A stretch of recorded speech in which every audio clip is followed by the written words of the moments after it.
안녕하세요, 이현우입니다. 올해도 어김없이 바비 보니아 데이가 찾아왔습니다. 메이저리그 팬들에게 우리나라 시간으로 7월 2일은 바비 보니아 데이라고 불리는데요. 이날은 2001년을 끝으로 은퇴한 전직 메이저리거인 바비 보니아가 뉴욕 매치로부터 약 120만 달러, 우리나라 돈으로는 약 14억 원을 받는 날입니다. 더 놀라운 점은 보니아가 72세가 되는 2035년까지 앞으로 15년이나 더 매년 14억 원을 받게 될 예정이란 것이죠. 보니아는 그야말로 재테크의 신 또는 야구판 연금왕 이라고 불릴만 한 것 같습니다. 그렇다면 대체 무슨 이유로 매츠가 바비 보니아에게 2035년까지 연금을 지급하게 됐을까요? 이를 이해하기 위해선 1999년으로 거슬러 올라갈 필요가 있습니다. 한때 올스타에 6차례나 선정될 정도로 강타자 3루수였던 바비 보니아는 뉴욕 매츠 소속이었던 1999년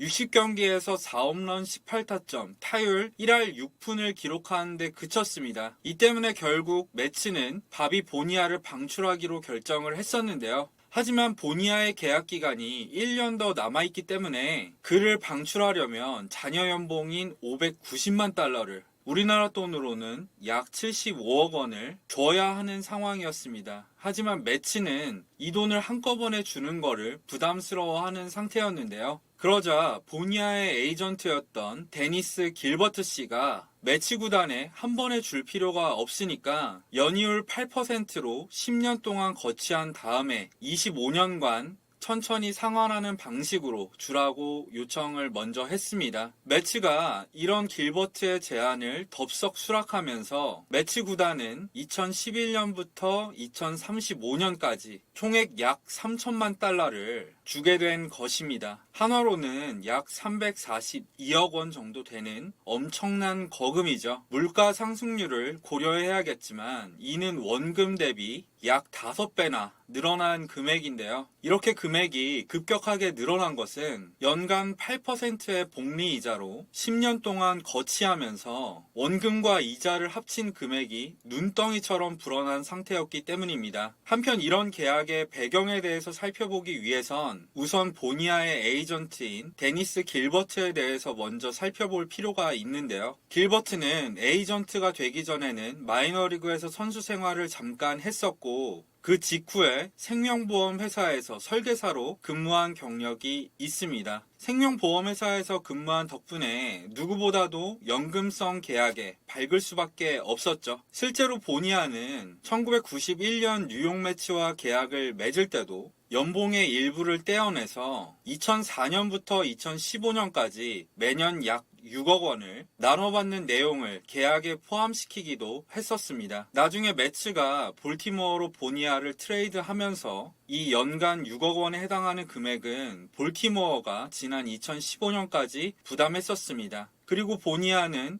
플로리다를 거쳤다가 다시 매치로 오게 된 것이죠. 길버트는 이런 계약을 맺었던 경험을 살려서 다시 한번 매치에게 연금식 계약을 제시한 것입니다. 둘째, 당시 뉴욕 매치의 구단주였던, 지금도 구단주입니다. 프레드 윌폰의 자금 사정도 있었는데요. 윌폰은 훗날 폰지 사기로 징역 150년을 받은 버나드 메이도프에게 거액을 투자하는 바람에 당장에 쓸 돈이 없는 상태였습니다. 이때 거액을 투자하면서 메이도프가 프레드 윌폰에게 매년 연수익률 12%에서 15%를 약속한 상황이었기 때문에 윌폰은 보니아에게 줘야 할 590만 달러를 분할 지급해도 큰 문제가 없을 거라고 생각을 한 거죠. 이렇게 해서 590만 달러를 당장 지불하지 않으면서 매치는 이 돈을 당시 최고의 좌완투수 중 한 명이었던 마이크 햄튼을 영입하는 데 쓸 수 있었던 것도 약간은 있었습니다. 물론 2009년에 메이도프가 사기죄로 150년형을 받으면서 이런 계획은 물거품이 된 것도 조금은 있지만요. 그런데 한 가지 주목해야 될 점은 널리 알려진 사실과는 달리 매치 구단주 프레드 윌폰이 메이도프의 피해자가 아니라 사기의 공범이었다는 겁니다. 윌폰은 초창기 투자자로 약 500명을 투자자로 끌어들였는데요. 그러면서 메이도프가 2009년에 실형을 받기 전까지 이미 투자 원금 이상을 이자로 수령한 상황이었습니다. 즉 다단계로 치면 다이아몬드쯤 되는 역할이었던 거죠. 그런데 훗날